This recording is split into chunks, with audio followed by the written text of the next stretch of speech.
I welcome you all to the second episode of Geeta Nritya. Tani Dr. Ganesh sir. So, Namaste Ganesh sir. With your blessings, with your permission, we will start today's event. The event today is presented under the high patronage of Indian Embassy in France. It is presented by Carnatic Conservatory of Paris in association with Veena Murthy Vijay ma'am of Samanvai Dance Company. To say a few words about Carnatic Conservatory of Paris, it has been Bhavana and my ever focused endeavor to find ways to contribute a drop to the ocean of Indian culture. Carnatic Conservatory of Paris is one such initiative based out of Paris, France. Carnatic Conservatory of Paris is a not for profit association which creates new platforms, brings together new artists and legends alike. We collaborate and present highest quality of Indian arts. We love to take the beauty of Carnatic music and Indian arts to a world audience. Carnatic Conservatory of Paris has conceptualized multiple events like Paris Tyagaraja Aradhana, Nrityanada, Sanatana, Raga and Yoga, Bhagavad Gita doodle videos, and Amarakosha doodle videos. Latest to come to life is our collaboration, Geeta Nritya, which is a concept put forward by Veena Murthy Vijay ma'am of Samanvay Dance Company. CC Paris, in short, has also published books in English, French, Spanish, Sanskritam, Kannada, and Tamil. Few of the books are Children's Carnatic, a book to build a storytelling approach to introducing Indian arts to children, Approach to Music, The Indian Way, Volume 1 and 2, and Raga and Yoga, a book which would open new research possibilities. This book was released on Indica Yoga platform as part of International Day of Yoga 2021 as part of their yoga festival. Bhavana Pradyumna has worked extensively with Arthur Thomasa to introduce Carnatic vocal, Veena, and Odissi dance in Conservatory of Bobigny, France. This is the first ever in the history of France or in the history of Europe that Indian arts will be offered as a long-term course. We also provide free Bhagavad Gita classes. We provide spoken Sanskritam language courses as well. We are giving music certificate courses and credits for music courses through institutions like S. Vyasa University of Jigani and Shivananda Yoga Ashrama here in France. You can follow all our work in social media channels and like Facebook and Twitter under the handle CC Global Paris, that is Carnatic Conservatory of Paris, CC Global Paris, YouTube channel Carnatic Conservatory of Paris. Thank you so much. To continue with today's events, I'm honored to say that CC Paris is co-hosting this event, Geeta Nritya, with Veena Murthy Vijay ma'am. So to say a few words about Veena Murthy Vijay ma'am, Dr. Veena Murthy Vijay is a dancer with a commitment towards the propagation of Indian dance tradition all over the world. Veena's rare grace and dramatic talent have taken her to great heights in her chosen art form, Kuchipudi. Veena's experiment in choreography resulted in numerous productions based on various social themes, proving her comprehensive command over the ethos of Kuchipudi. In an illustrious career spanning over 3 decades, Veena has performed to packed houses in India and abroad. She has also held workshops and lecture demonstrations in various universities abroad. Dr. Veena has several titles to her credit. She has been honored with State Award Karnataka Kalashri by Karnataka Sangeeta Nritya Academy for the year 2009-2010. Veena is the director of Sri Rajarajeshwari Kala Niketan, Bengaluru, imparting training in Bharatanatyam and Kuchipudi style of dance to her students. Samanvai has been her brainchild, a dance company and an institution imparting training in dance for academic diplomas and degree courses, which are job ready and affiliated to Bangalore University. Veena is one of the first dancers to present traditional Tibetan hymns to Indian dance in her production for World Peace. This was presented in USA through Department of Culture, Arizona State, USA. Her productions, Agastya Rishi, Chitrapata, Ganga Gauri Vilasam, and many more have been well appreciated across the globe. Most recently, Magnus Opera, Chilpadikaram, was a grand success. She has been chosen as one of the experts in the Council of Nadanirajanam, TTD, Tirumala Tirupati Devasthanam TV channel. To say a lot more, we can say a lot more about Veena ma'am. So Sri Ramanuja Vaibhavam is most recent magnum opus production, which has received wide appreciation for its authentic production value. So Veena is a member for Vision Group for Higher Education, Government of India, syndicate member of Karnataka State, Dr. Gangubai Hanagal Music and Dance Performing Arts, Director for Cultural Committee, Foreign Investors Council, India, and she has been most recently nominated as the Governing Council member of Kalakshetra Foundation, Chennai by the Ministry of Culture, Government of India. That to us was a very short introduction about Veena ma'am, and we feel really honored and blessed to be co-hosting the event with Veena Murthy Vijay ma'am. I would request Bhavana to introduce Veena ma'am briefly in French for our French audience. Bonjour à tous. Dr. Veena Murthy Vijay ma'am, madame, est une danseuse engagée dans la propagation de la tradition de la danse indienne dans le monde entier. Sa grâce rare et son talent en art dramatique l'ont amenée à de grands sommets dans la forme d'art qu'elle a choisi, le Kuchipudi. L'expérience de Veena en chorégraphie a donné lieu à de nombreuses productions basées sur des thèmes sociaux variés, prouvant sa maîtrise complète de l'esprit du Kuchipudi. Au cours de son illustrée carrière s'étalée sur plus de 3 décennies, Veena s'est produite dans des salles comblées en Inde et à l'étranger. Veena est l'une des premières danseuses à présenter des hymnes tibétains traditionnels à la danse indienne dans sa production pour la paix dans le monde. Cela était présenté aux États-Unis. Ces productions a été un grand succès. Elle a été choisie comme l'une des experts du conseil de Nadanirajanam à Tirumala Tirupati Devasthanam. Veena est l'auteur d'un livre Terre retraçant la présence de Kuchipudi au Karnataka. Membre du syndicat de l'Université de Gangubai Hanagal Music et Dance Performing Arts de l'État du Karnataka. Directeur du comité culturel Conseil des investisseurs l'étranger Inde. Elle a récemment été nommée membre du conseil d'administration de la Fondation Kalakshetra Chennai par le gouvernement du ministère de la Culture de l'Inde. So for the last episode, we had the honor of receiving Padma Bhushan Honorable Minister of Rajya Sabha, Dr. Sonal Mansingh Guruji, and Padma Shri Guruji H.R. Nagendra. So this episode, we will be starting with Dr. Shatavadani R. Ganesh sir. Guruji, it's an honor to have you here. So we will be starting this episode. Yeah, Prasanna.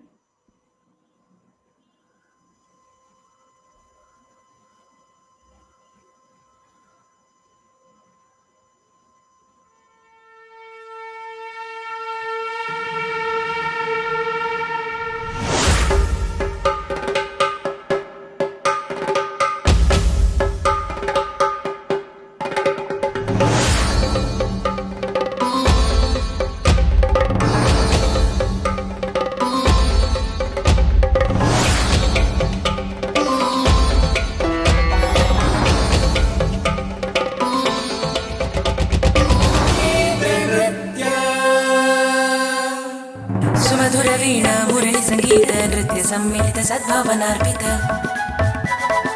सुमधुरवीणा मुरळीसङ्गीत नृत्यसम्मिलित सद्भावनार्पित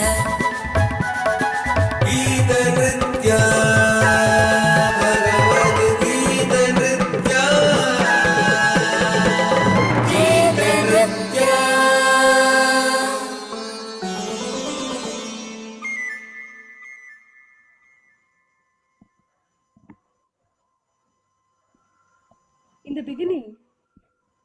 In the beginning of Srimad Bhagavad Gita's 4th chapter, which is entitled Gnana Yoga, the Yoga of Knowledge, Bhagavan Sri Krishna told Arjuna that previously he had instructed the sun god on the topic of perfection of Nishkama Karma, activities without material desires, within Gnana Yoga.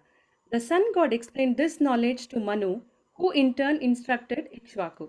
In this way, the saintly kings obtained realization of yoga via the parampara.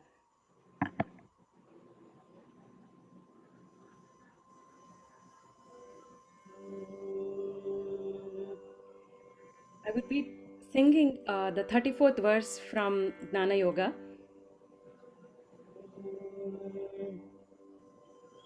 Vidhi pranipatena pariprashnena sevaya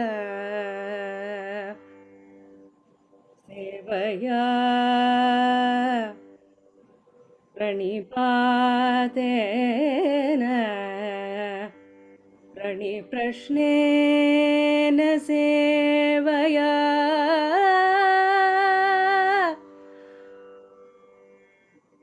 उपदेक्षन्ति ते ज्ञानम् ज्ञानिनस्तत्त्वदर्शिनः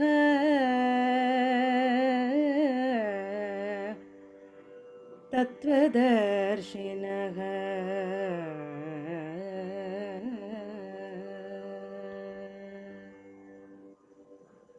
Learn the truth by approaching a spiritual master, a guru.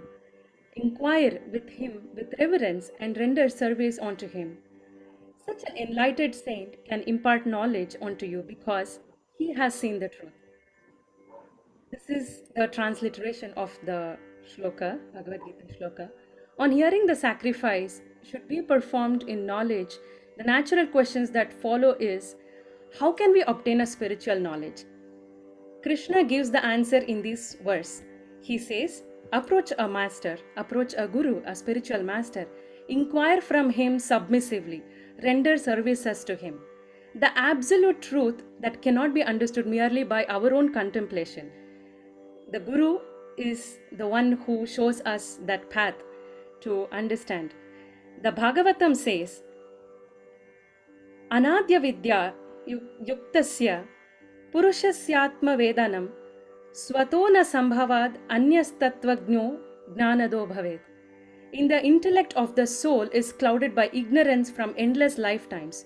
Covered with nescience, the intellect cannot overcome its ignorance simply by its own effort. One needs to receive this knowledge from the God realized, or the one who has understood the truth, who has experienced the absolute truth. The Vedic scriptures advise us repeatedly on the importance of the guru on the spiritual path. Acharyan Purusho Vedaha, which in the Chandogya Upanishad says this. Only through a guru can you understand the Vedas, the knowledge, the scriptures, the knowledge that we have from the scriptures. Serve the guru with a pure mind, giving up doubts. He will then bring you great happiness by bestowing knowledge, which is the ultimate bliss. One of the most magnanimous graces of God is when He brings the soul in contact with a true guru. And today we are in contact with the legendary Guru Shatabdani Dr. R. Ganesh sir. We are so very blessed to have you here today under the high patronage of Indian Embassy and in association with Veena Murthy Vijay ma'am, Samanvaya Dance Company. We are here presenting Gita Nritya, and we would through this, we also like to seek a lot of knowledge and blessings from you, Dr. Ganesh sir. With your blessings, we would like to continue with a doodle video, which gave birth to Geet and Nritya, which inspired Veena ma'am, and here is one such episode.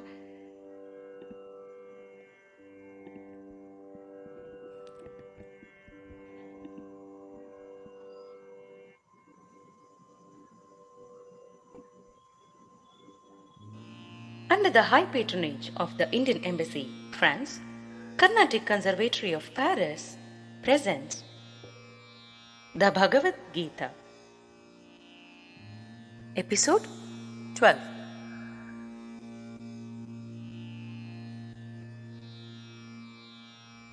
कश्यश्च परमेश्वासः Shikhandi च महारथः दृष्टद्युम्नो विराटश्च सत्यकिश्चापराजितः. King of Kashi, the supreme archer, Shikhandi, the mighty warrior, Drishtadyumna and Virata, and Satyaki, the invincible.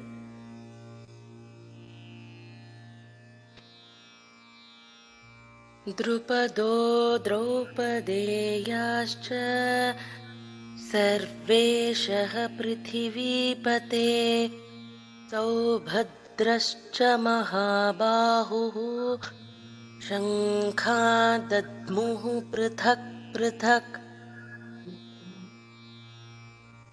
Drupada and the sons of Draupadi, Prativindya from Yudhishthira, Sutasoma from Bhima, Shrutakarma from Arjuna, Satanika from Nakula, and Shrutasena from Sahadeva, and the strong-armed son of Subhadra, all blew their various conches again and again.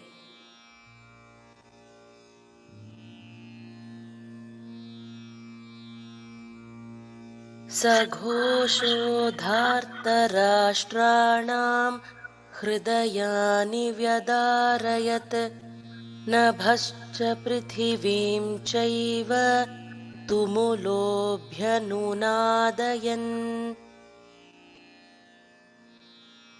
That loud blast, filling earth and sky with sound, pierced the hearts of Dhritarashtra's sons.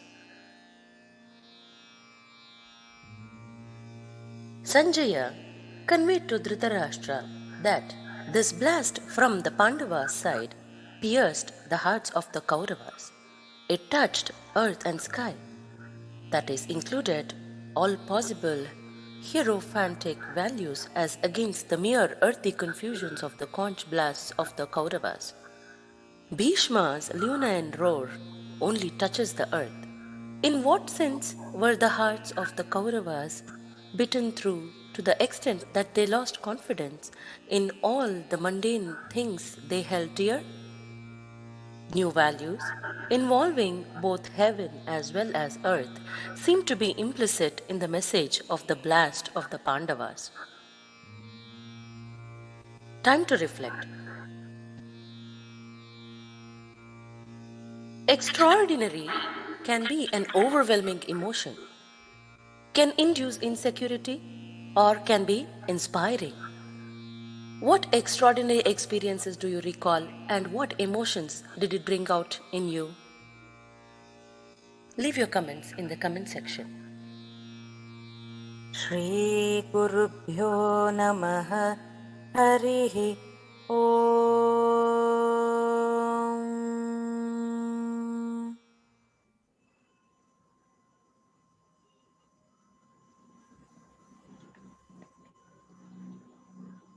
So extraordinary is definitely an overwhelming emotion, and we have an extraordinary person today here as our guest. Veena ma'am, it's time to reflect with you and Ganesh sir. You didn't introduce Ganesh sir. Oh, sorry. Yeah. So So let me like to say a few words about Dr. Ganesh Shatabdani, Dr. Ganesh sir. With your blessings and permission, sir. Shatabdani R. Ganesh, born 4th December 1962, is a practice. Make it fast, make it brief. And Okay, sir. Is a practitioner of the art of Avadana, a polyglot, an author in Sanskrit and Kannada, and an extempore poet in multiple languages.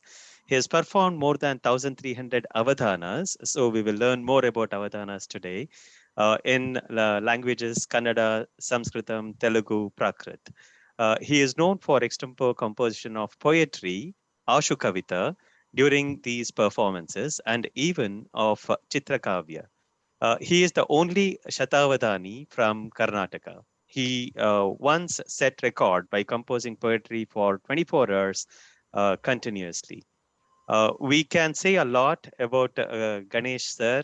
He has requested us to keep it short. So let me say that his literary work is immense. His contribution to society and the field of art is immense. His literary work spans languages of Kannada and Sanskritam, and he has been awarded with the Rajyotsava Prashasti, Karnataka State Award, in 1992 by Government of Karnataka. At the age of 29, he was the youngest person to have received the award. So that shows how long he has been serving the society. Rashtriya Yuva Pratibha Puraskara, Kavya Kanta Prashasti, Badarayana Vyasa Puraskara, awarded by the President of India for contributions to Sanskrit for the year 2003. To name a few. So his awards list are long as well. We are truly honored, Ganesh sir, to have you here, to welcome you to today's event. We are all waiting to learn more from you. So with that brief introduction, I would now request Veena Murthy Vijay ma'am to reflect on Shatabdani Dr. Ganesh sir's life journey. Over to you, ma'am. Namaskara, sir. Namaste and welcome to the Gita Nritya, Reflections of Bhagavad Gita on Creative Arts Online. We are happy to present the second week of this grand program, and it is a great blessing to be talking to our living legend, Dr. Shatabdani R. Ganesh, on creative and linguistic dimensions of this subject. Apart from many other sciences and shastras, Dr. Ganesh is a great master. Today's Bhagavad Gita is the subject that we are going to discuss with him, and his profound and spiritual knowledge is a gateway for all of us to learn. This is going to be more of a discourse than a discussion, and it's my humble effort to learn through this talk and pass on this learning to the aspirants online. Bhagavad Gita, spoken by Bhagavan Sri Krishna to Arjuna as his charioteer, is the most popular and well-known of all sacred scriptures of ancient India. Always being revered as a true source of spiritual knowledge, it reveals the purpose and the goal of human existence. In conjunction to this, Dr. Ganesh sir, can you please tell us about the earliest version of Bhagavad Gita, which is believed to be existing from Brahma's age? The Bhagavad Gita chronology is given in Mahabharata, Shanti Parva. As Bhavna said, even the beginning of Vaivasvara Mantra, then the sun god was initiated, and Sri Krishna himself in the chapter 4 and verse 1, he says, Imam Vaivasvate Yogam Proktavam Aham Abhyavam Vaivasvam Manave Praha Manur Ikshvaku Bravit. So from there, can you please enlighten us on the origins of this great Bhagavad Gita? Namaskar.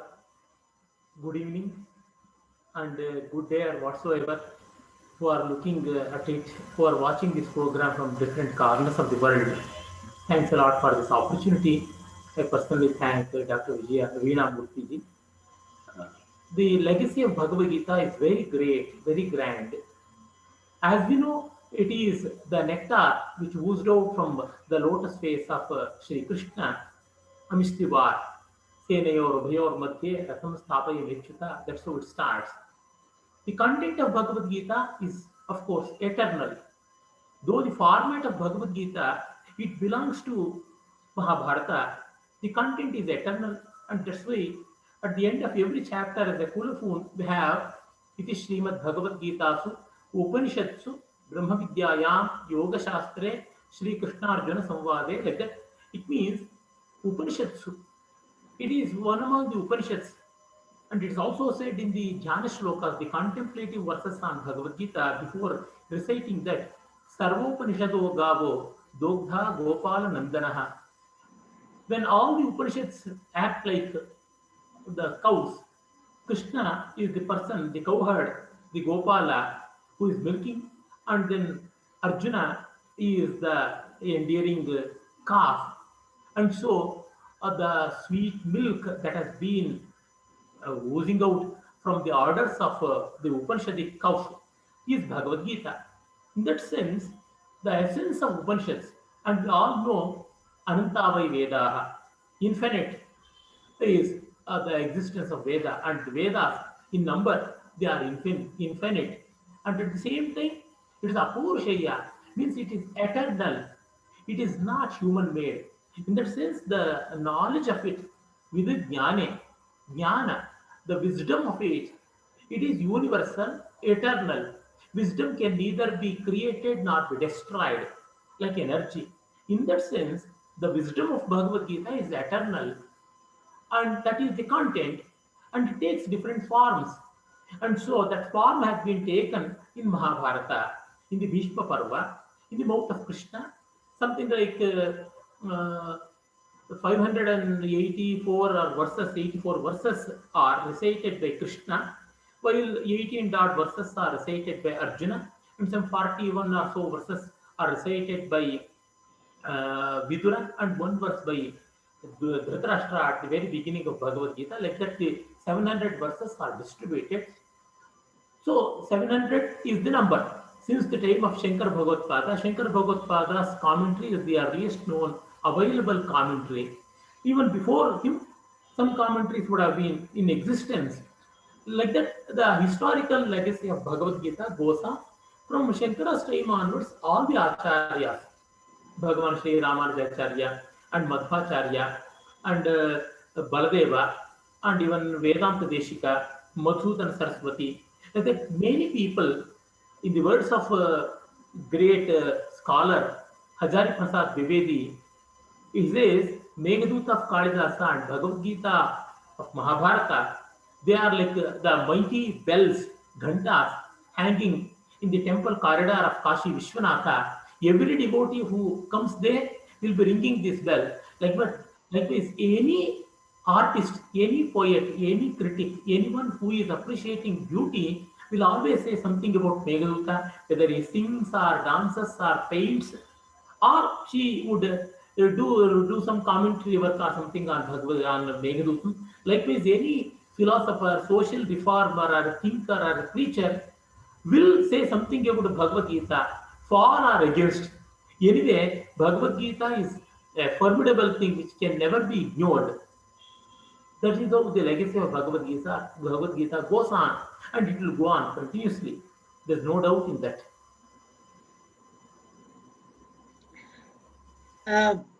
To repeat that question again, the second question was to you about the Vedic relevance of Bhagavad Gita, as it is said that in order to understand the Vedic knowledge for simple people, the easiest path to Vedas is to follow Bhagavad Gita. So our purpose is to make the eternal knowledge of Bhagavad Gita freely available to everyone all over the world. And Bhagavad Gita today, it is considered by Eastern and Western scholars alike to be among the greatest spiritual books the world has ever known. And in a very clear and wonderful way, Bhagavan Krishna describes the signs of self-realization and exact process by which a human being can establish their eternal relationship with God. In terms of pure knowledge, the Bhagavad Gita is incomparable. Its intrinsic beauty is that His knowledge applies to all human beings and does not postulate any sectarian ideology or secular view. It is approachable from the sanctified realms of religion and is glorified as the epitome of all spiritual teachings. This is because of the proficiency in the Bhagavad Gita, which reveals the eternal principles which are fundamental and essential for spiritual life from all perspectives and allows one to perfectly understand the esoteric truths hidden within all religious scriptures. May I request you, when you mentioned about the Vedas and its relevance of Bhagavad Gita, to elaborate on that, as well as what great thinkers like Albert Einstein, Mahatma Gandhi, Madhvacharya, Adi Shankara, Ramanuja from bygone eras have all contemplated and deliberated upon its timeless message. Can you please elaborate on these thoughts and give us a reflection on Gita? Fine. The content of Bhagavad Gita, though for that point, it was basically meant to energize Arjuna, to stimulate Arjuna, to channelize his forces and motivate him to act. Jai Shatrun Adharmikan, and also make him how relevant is the concept of Karma Yoga. It is a sort of detached action. Action usually is associated with attachment, and any sort of attachment will always end up with pain or pleasure, and both are creating stresses in our mind, both are creating stress in the mind. While detached action, it is not reaction. Detached action is the only way to come out of the bondage of this world, to come out of the confusions of this world. And hence Arjuna was deeply motivated by Krishna, though it is for that purpose. It covers so many other features, because Arjuna's question whether to wage war or not, a question similar to the doubt of Hamlet, to be or not to be, that's the question. Shakespeare, great poet, he focused on the problem of inaction, or the problem of procrastination, which was the seed of tragic element in Hamlet. But unfortunately for Hamlet, there is no great friend like Sri Krishna to Arjuna. He had people like Horatio who could do some advice, who could give some advice, but not like Krishna, an enlightened soul, a man of action, a man of spirit, a man of energy, a man of detachment, and whatnot. And that's why Arjuna could ignore the situation because of the motivation given by Krishna. And Krishna, apart from dictating him properly, guiding him properly for that situation, he went deeper into the problem, because if you want to solve any problem, you have to take to the level of philosophy. If not, the problem will be changed by another problem. We may be postponing the eventual difficulty, but will never be resolving. To resolve that, Krishna took to the deeper level or the highest level of philosophy. And what is philosophy? It is dealt with five elements: the individual, the me, the I, and then the surroundings, the world, and then the relationship between me and the world, and the forces which are dictating me and the world around me, and also the situation which is compelling me, binding me, which is the root cause of all my pain and penury. That is bondage, and how to come out of it, and what is liberation. So, Jiva, Jagat, Ishvara, Bandha, and Moksha. These five elements are called Tattva Panchaka, five most fundamental concepts. These five things have to be understood. And to understand that, we need that elaboration. And ultimately, what we know, our innate nature is absolute existence, absolute bliss, and absolute happiness. And the reality of the world is also the same thing. And the forces which control that are the same. And hence, that has to be realized. The ignorance of that is my bondage. That is compelling me to act with pain. But when I come out of that, when I come out of the shell, I'll be getting liberated, and a liberated soul can only make others liberated. Bhuktastvanyam vimochayet. Only a realized person can act that.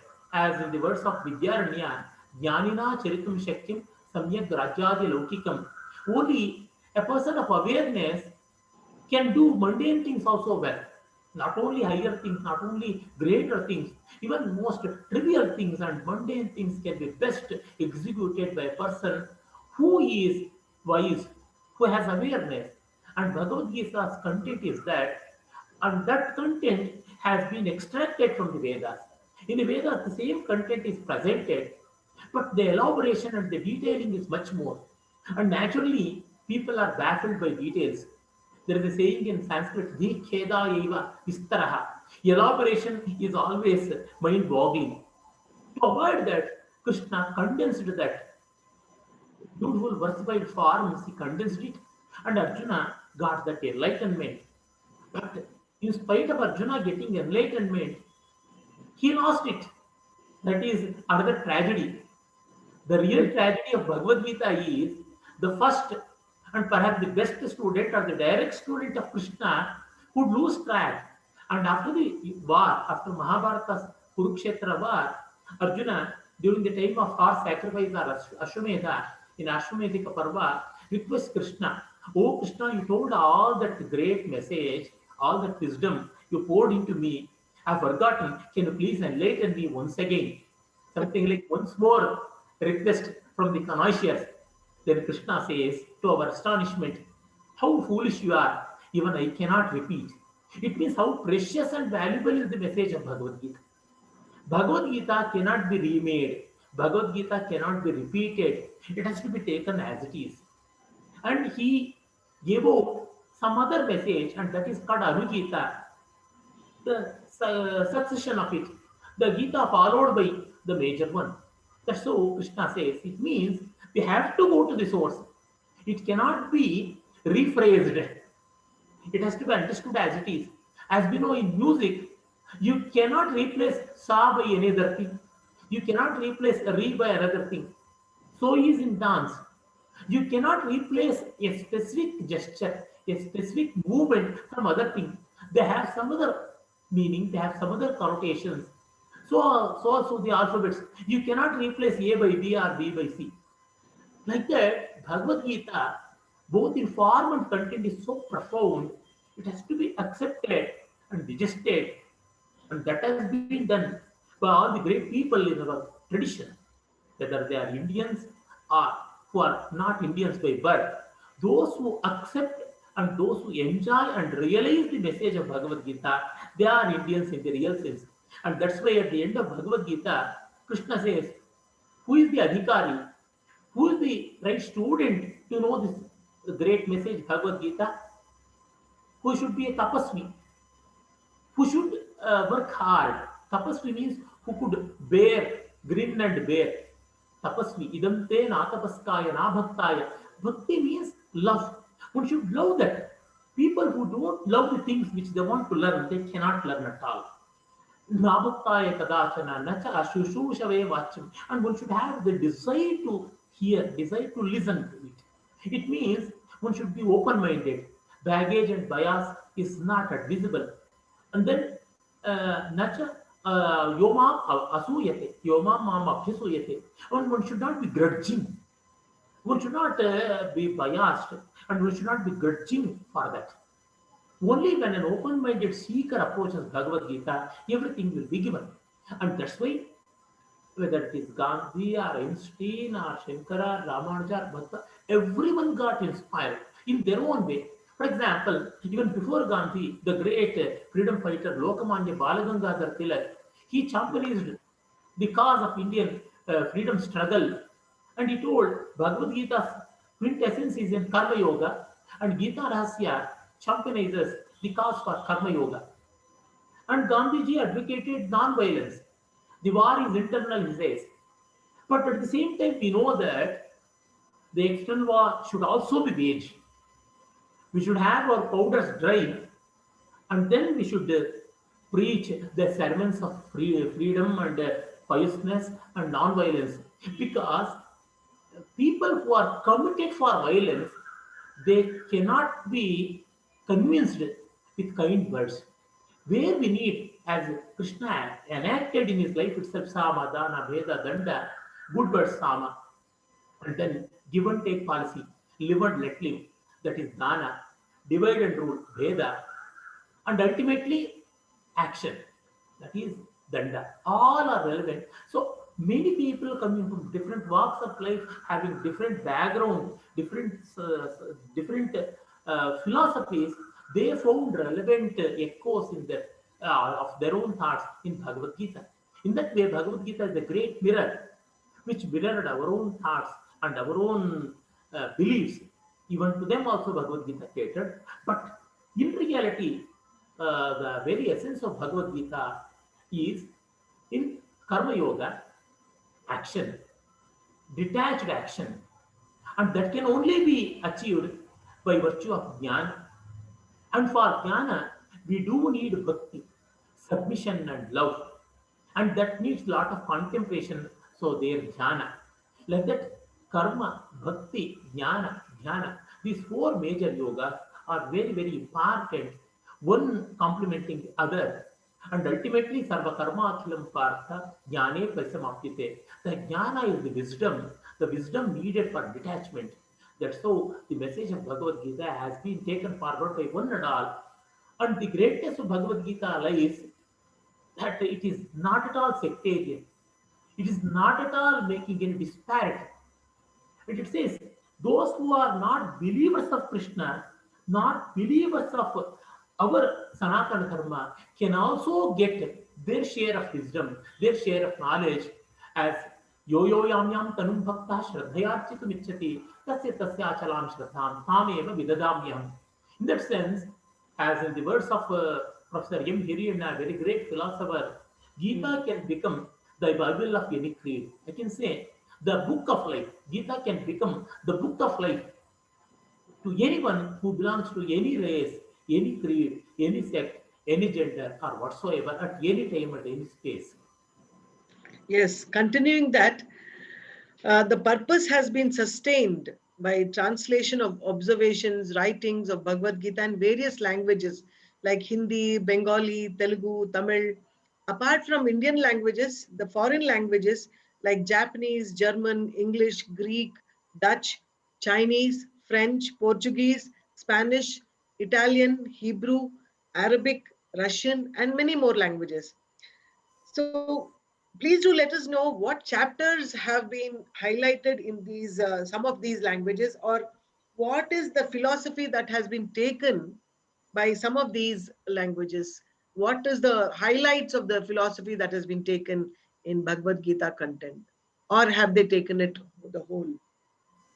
Thank you. More than 300 translations are available in English itself.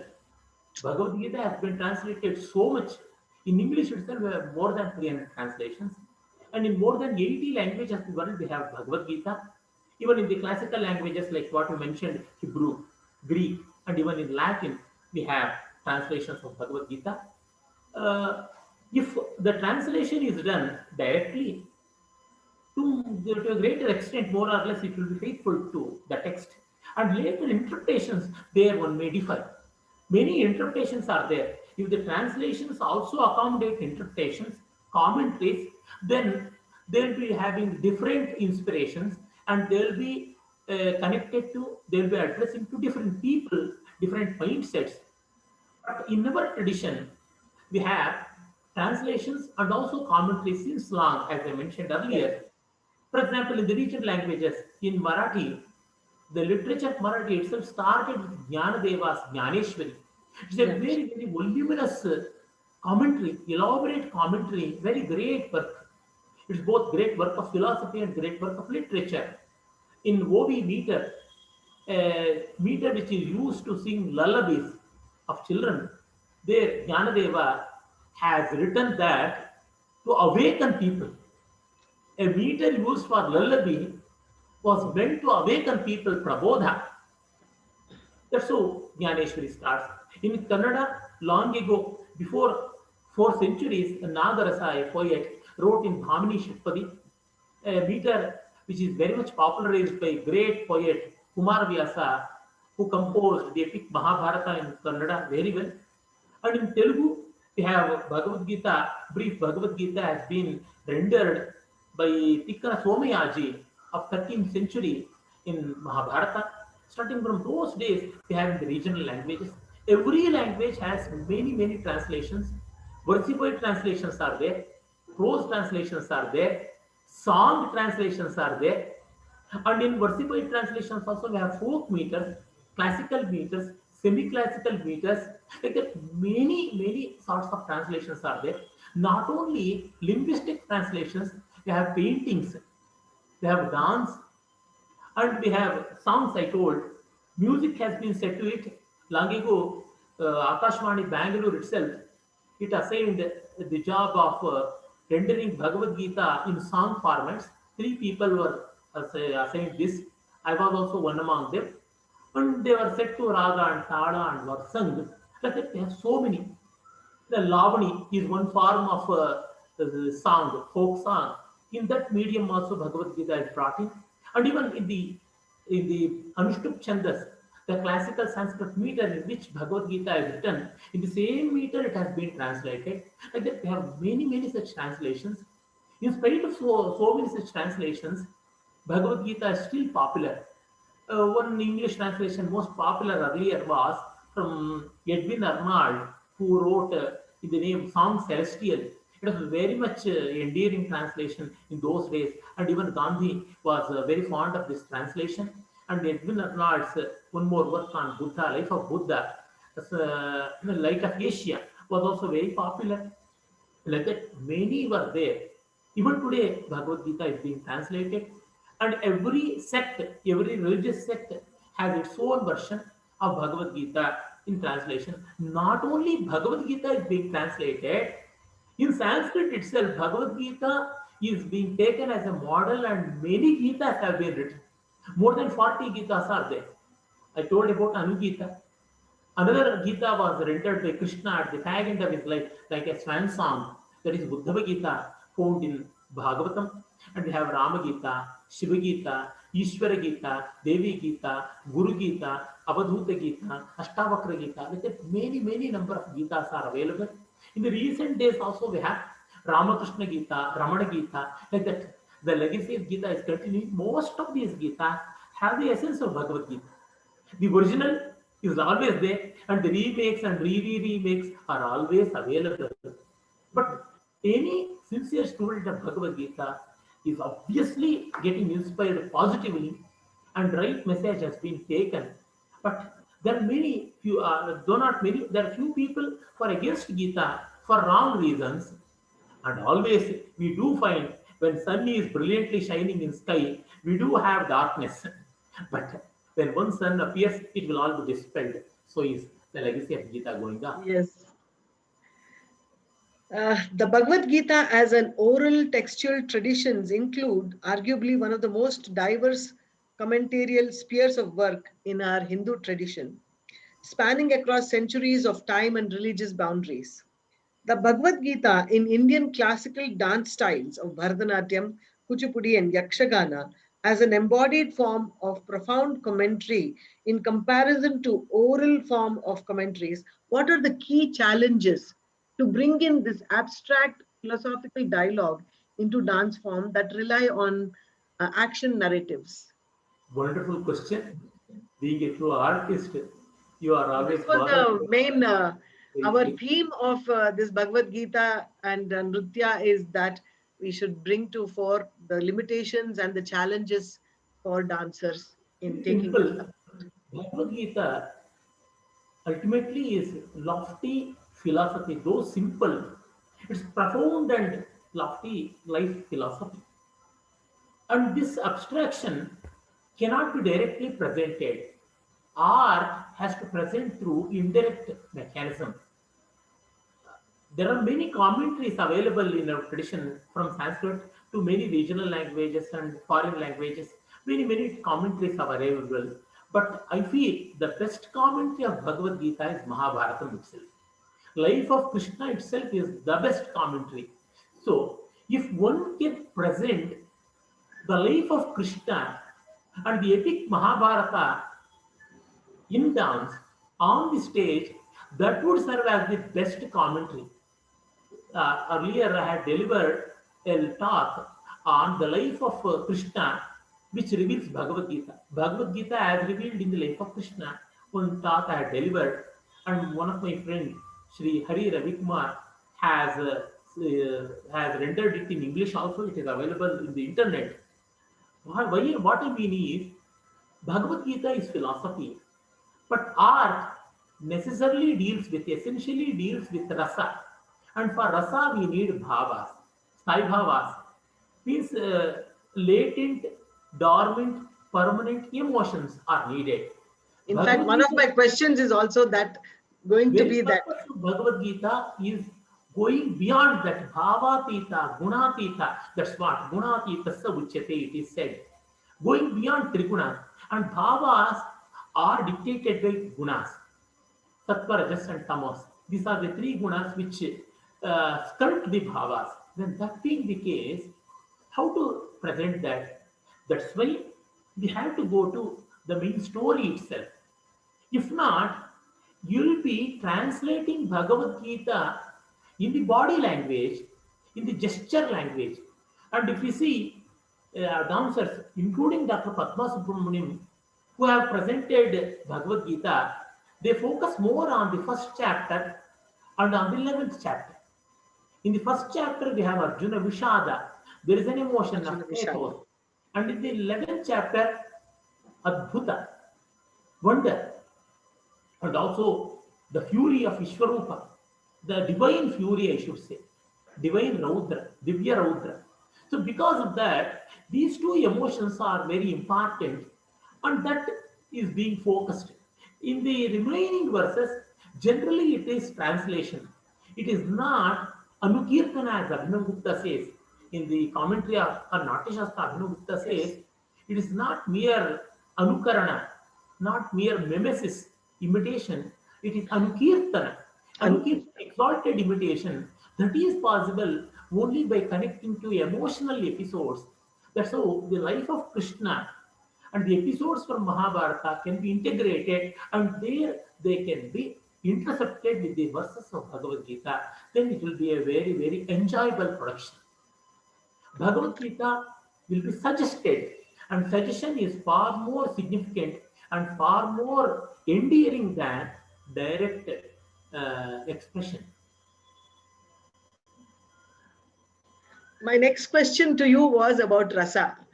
The strategies that choreographers usually bring in are metaphysical concepts of the non-attachments, reincarnation, and of course, sometimes texts or the murtis which are brought live on stage. The choreographic choices that are engaged embody these concepts in presenting interpretative impressions which align on the typical commentarial strategies. How can a dancer add the perspective embodiment of rasa, which is unique to the genre of stagecraft? Beautiful. In the Natya Shastra, only 8 rasas are mentioned. Though we have a recension of Natya Shastra, which contains Shanta as another right, and Shantopi Navamo Rasaha as the 9th rasa, we know from research that the older version of Natya Shastra and the most authentic version of Natya Shastra has only 8 rasas. Why? Shanta is not a separate rasa. Shanta is the pinnacle of every rasa. For that matter, any bhava, if it has to graduate to the level of rasa, you should pass through the sieve of Shanta. Through the Shanta. Only through the screen of Shanta, it can become rasa. And that's why Shanta is not presented in an explicit manner, it is implicit. Bhagavad Gita essentially deals with Shanta. And that's why Shanta has to be suggested, means the message of Bhagavad Gita has to be suggested through activity. Shanta has no activity. That is nivritti. Nivritti means withdrawal. But art is neither nivritti nor pravritti. It is sampravritti. A very, very unique and complete pravritti, complete action with detachment. And that's why rasa is evoked in the hearts of the connoisseurs. For that, I told earlier, the action behind the theory in the verses have to be taken. For example, I shall show with one or two examples. In the Bhagavad Gita, the second chapter is the most important chapter. If Bhagavad Gita is a wonderful research paper, I would always say that second chapter is the abstract or the synopsis of the research paper. There it is said, स्थितप्रज्ञस्य का भाषा समाधिस्तस्य केशव यतति किं प्रभाषेत किमासीत व्रजेत किं like that. Then दुःखेष्वनुद्विग्नमनाः सुखेषु विगतस्पृहः तुल्यनिन्दा. Vitaraga bhayakrodha jitadir muruchyate. It means one should never get disturbed by pains or pleasures. One should never get disturbed by eulogizing applause or appreciation or even by denigrating blemishes. In the life of Krishna, we do see when Shishupala in public was scolding Krishna, he never got disturbed. At the same time, when Bhishma was praising Krishna, was glorifying Krishna, he never got enamored. If you present that episode, this verse will get highlighted. Like that, for everything. And Krishna, who never went after name and fame and did every action. That's why karmanyevadhikaraste mapaleshu kadachana ma karma phalaheturbhuhu mate sangostva karmani. In the episode of Samantaka, which is found in the Bhagavata, Krishna,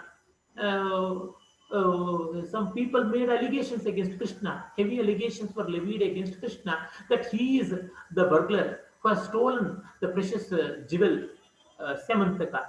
Then he went in search of that. Ultimately, he found out, and then he gave it back to Satrajit. Though Satrajit requested Krishna to accept, he never. Karma phalatyaga.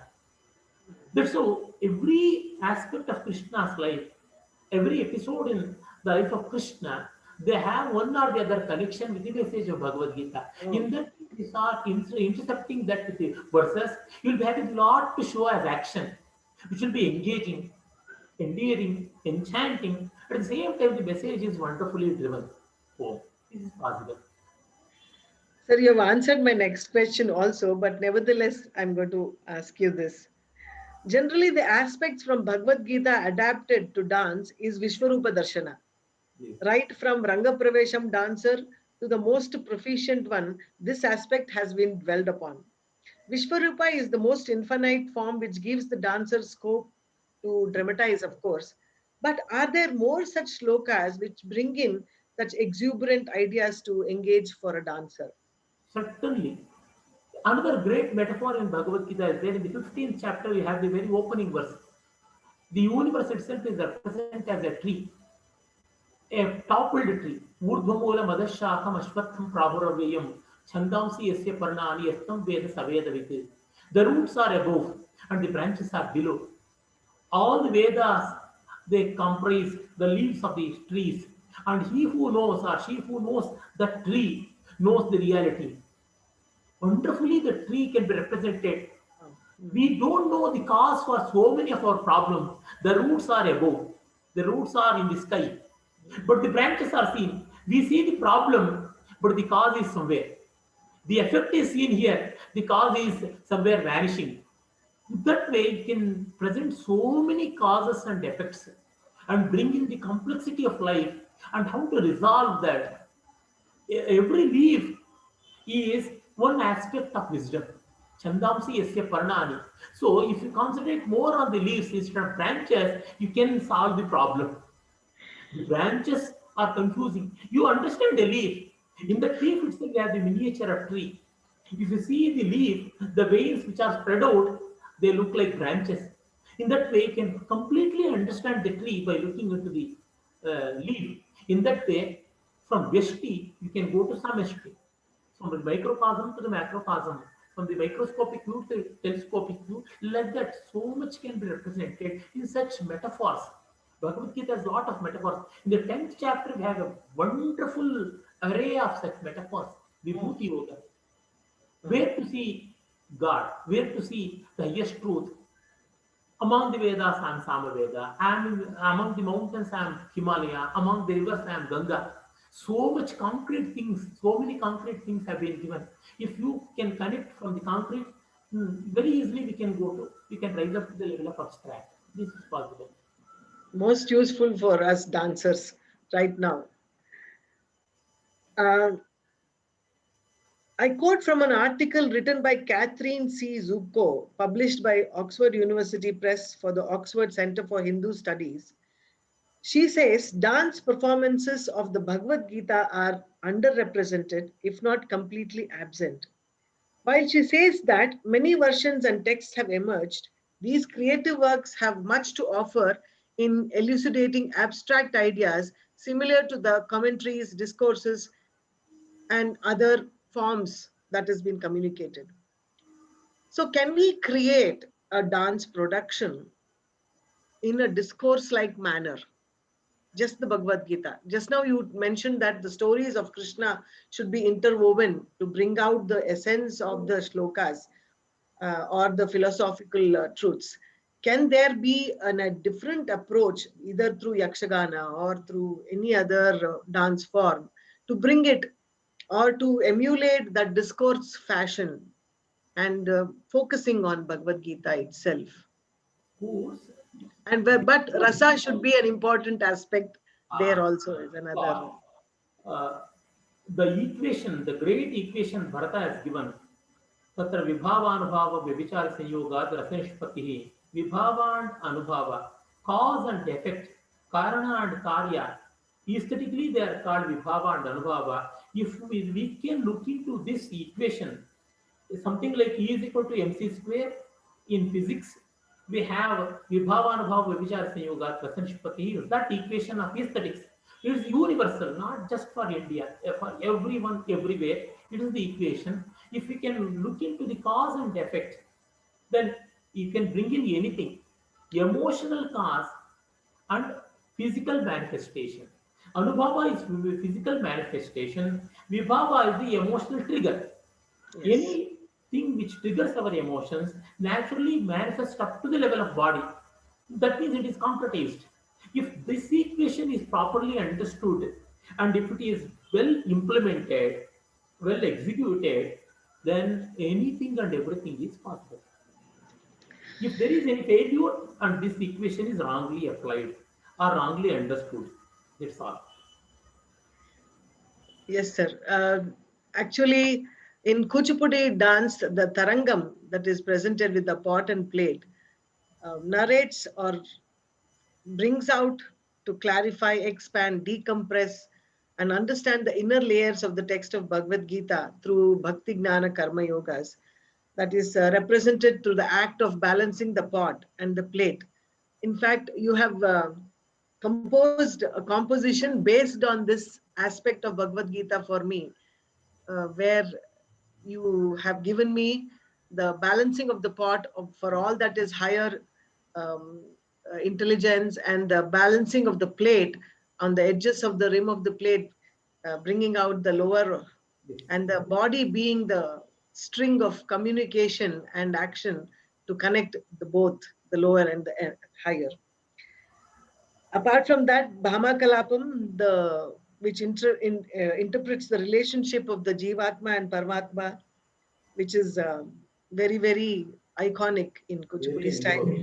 So can you please tell us more about the content of Bhama Kalapam and its relation to Bhagavad Gita? Beautiful. I feel in Bhama Kalapam we see fulfillment of Indian solo dance,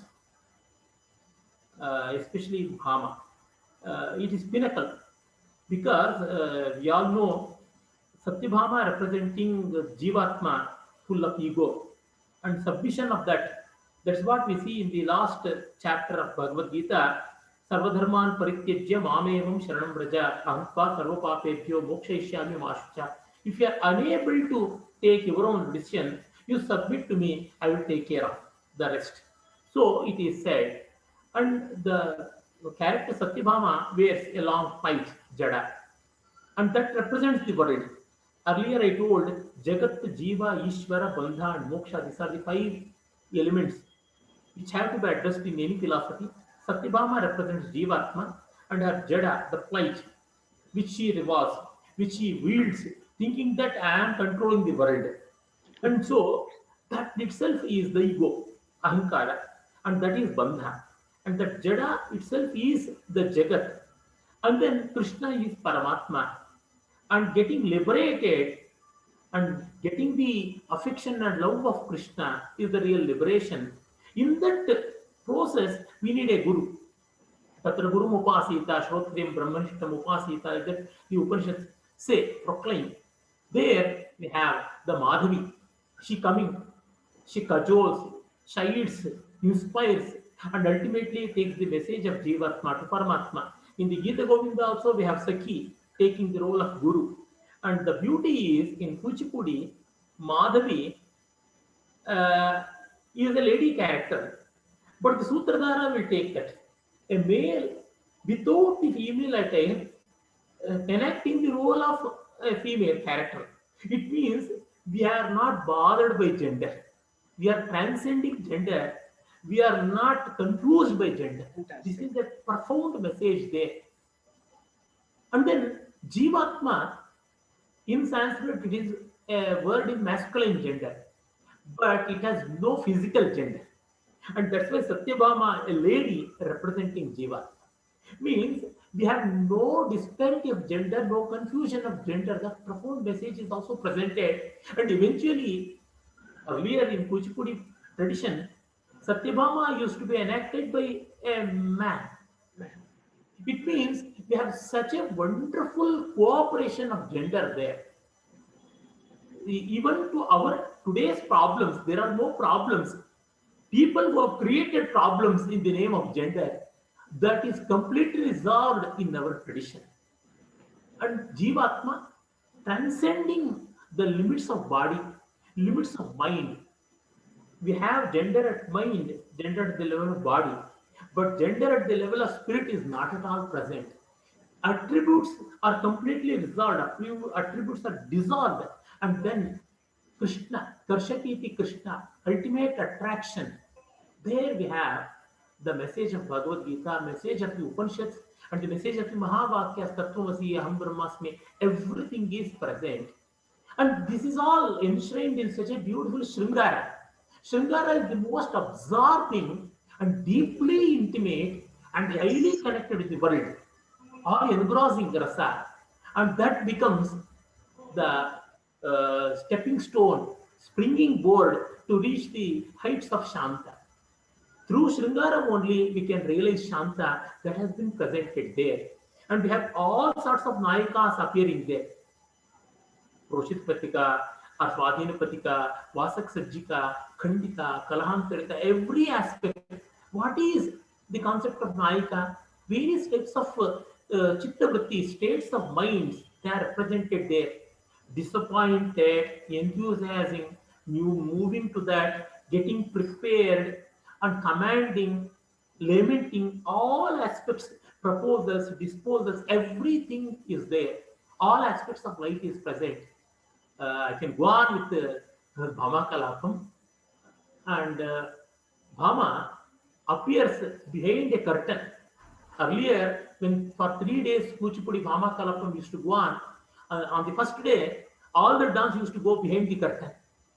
This is Avidya Tiraskarani. Avidya is the screen. Oh. In the screen of Avidya, all that act of Jiva goes on. Like that, so much of symbolism is present, and we have to thank our tradition. That profound philosophy is so endearingly and engrossingly, attractively and enchantingly presented for everyone. Abala Gopalam. Every Tom, Dick and Harry could enjoy that. That's so Kuchipudi tradition. And what a profound lyric. What a beautiful poetic lyric it is. The lyrics are so beautiful. And music is also profound. And the very Praveshagaru, we have the Mishra Chapu that representing 3 and 4, combining to 7. 7 is the oddest number. Our worldly entry itself is so odd.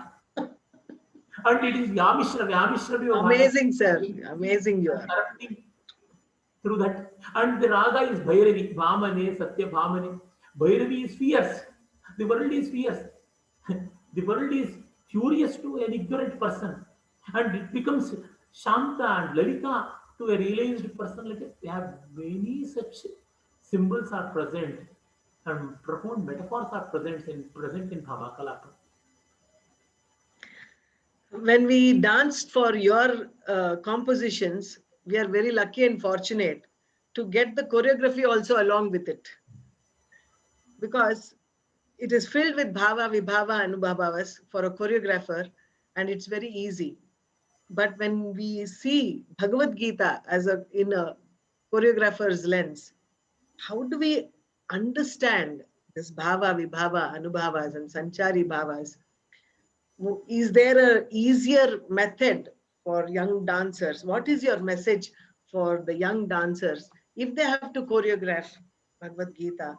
What is it that they should first do? And are there any stylized methods to understand this and present it in most effective way? One has to read the Mahabharata. The most easy and most safe, dependable one in my mother tongue Kannada is Professor A.R. Krishnasastri has written a 350 pages book called Vachana Bharata. It is the best one. And fortunately, that has been completely translated with annotations, notes, and other things, and updated by two of my friends, Arjun Bharadwaj and Ravi Kumar. These two have beautifully translated into English. That's the most authentic version of the abridged Mahabharata. I can say no other English book is authentic to that extent and endearing, brief, and beautiful at the same time. If such work has been there, and if one can go through that completely, the background and the import of Bhagavad Gita will be understood to a great extent. And many beautiful translations of Bhagavad Gita are available from Ramakrishna Ashma, Gita for Gorakh and Chinmayana. Like that, many people are there. Such translations can also be followed if they are unable to understand the original itself. And then life of Krishna, that in the Vachana Bharata, that is the Mahabharata, the essential Mahabharata, the English translation of it. Essential Mahabharata, if it is properly read, they can understand which are the episodes that can be reached in, that can be switched into Bhagavad Gita. And then they should be adept in that medium of art, that is dance. Kuchipudi uses a lot of Vachika that can be very well exploited, and Yakshagana also uses a lot of Vachika. So Vachika can always be used because it's one among the four Abhinayas. And Angika is there. And beautiful ragas have to be employed. So that music itself should be dancing. Such ragas, time-tested ragas are there, like Mohana, Kalyani, Hindola, Madhyamavati, Athana, Bilhari, like that many ragas are there. Mand, Behag, like that Hindustani ragas are also very enjoyable, lilting ragas. Having all these into account, one can present the spirit of Bhagavad Gita through Mahabharata and Krishna. Most profound and wonderful, as always, Ganesh sir. Do we have questions from the audience? I think audience are more in awe of hearing what interaction we had between Veena ma'am and Ganesh sir. It's just amazing. I see comments saying it's been an excellent discussion, enriching discussion. I think there is much more for us to absorb to even come to a level where we can ask questions. I have one question. Like the theme of the event is also making the Bhagavad Gita relevant to the present generation. So, in this fast-paced life, when scriptures are considered just as mere scriptures and not about it, and more depending on science or what we can see and believe only what we see and what exists right and only in front of our eyes. So what would be your message for young people or the next generations to get from Bhagavad Gita, or how they can reflect upon that? I'm too small a person to give any message personally. I can only suggest and echo the words of the great masters. Read proper books. Read proper books. These three words are very, very important. The good habit of reading has to be cultivated. instead of scrolling, instead of peeping in reading. Good, very, very important. Good means an Indian who is well rooted in tradition and who has first-hand understanding of our texts and who has a modern mind to understand present-day challenges, such an educated, unbiased, mature Indian should be taken as the authority to understand Indian things. Because I know my body better than any doctors. Doctor can prescribe medicine based on my pain. I have a pain. I have some pain in my head. I have some pain in my wrist. Means he will. If I say I'm all right, he cannot do anything. So I have to be in that way Indian, an enlightened Indian, an educated Indian, a rooted Indian, a practicing Sanatana Dharmi can only be the best authority of Sanatana Dharma. Others are people who are on the fence, who are outside. If they have, they should become Indians in the real sense. By spirit, they have to become. Indian means not by birth, Indian by spirit. So Sanatana Dharma is by spirit. So that such people who write those things, they what they write is good.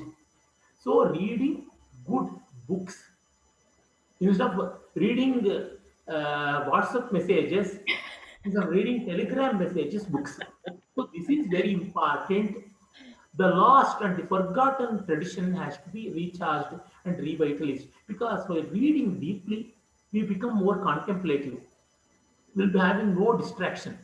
If you are on the computer, if you are with a Palm Tap, you can move to any other domain. You can move to YouTube, you can move to Instagram or whatnot. You can go to Clubhouse and whatsoever. I'm not denigrating these things, but distraction is more. Bhagavad Gita says, Bhushakha Anantyascha Buddhayaha Vyavasayinam. Vyavasayatmika Buddhi Ekeva Kurunandan. Vyavasayatmika industrious mind is always focused, which is unproductive and non-industrious, unindustrious mind is always chasing so many targets and it will not achieve anything. That's why that's all I can request our youngsters. Knowledge becomes the means of cutting the material bondage. And the Kathopanishad says, Vijnana sarathir yastu manaha pragrahavan naraha sodanaha paramapnoti tadvishnoho paramam padam. Illuminate your intellect with divine knowledge. Then with the illuminated intellect, control the unruly mind to cross over the material ocean and reach the divine realm. And I think today with you, we have definitely started our journey on this boat to cross over the material ocean. And and it's there is also saying that it's not just about reading a cookbook, but rather to enter a kitchen and cook the what you have learned and experience what we have got, what we have received from you today. And Ganesh sir, we are again very, very blessed. And our embassy in France, our Indian embassy in France, has been very supportive to bring these episodes to you, to the people around the globe. And under the high patronage of embassy, these are also a part of Amrit Mahotsav, wherein we are celebrating 75 years of Indian independence. And as proud Indians, as you say, getting back to our roots and practicing not be just being Indians, but by being Indians by spirit is very, very important. And we through Carnatic Conservatory of Paris and Samanvaya Dance Company, Veena Murthy Vijay ma'am, we heartily thank you a lot for your precious time. Definitely a wonderful takeaway for all of us who are here. And we all thank you, all the audience who are sitting here to be being part of it. And we are also thankful to our partners, Samskara Bharati, Namvara Studios from Bangalore, and Eka Unity from Portugal, who are part of this initiative and bringing you every episode. Our next, these Geeta Nritya series are every Sunday event. And again, we have next event graced by Shri B.K. Varma sir, who is an amazing artist, painter. So we look forward to bringing you few more episodes, more knowledge, and cross this ocean of knowledge sailing through the boat. Ganesh sir, thank you again. Thank you so much for taking your time. Thank you again. Thank you so much. Thank you, Ganesh sir.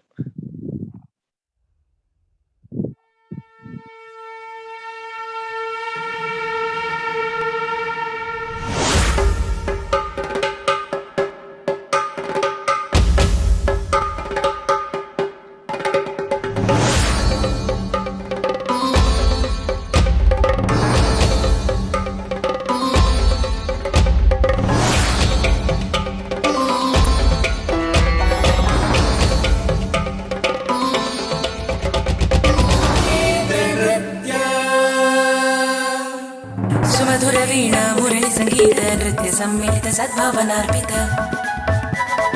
सुमधुर वीणा मुरली संगीत नृत्य सम्मिलित सद्भावनार्पित गीत नृत्य भगवद्गीत नृत्य गीत नृत्य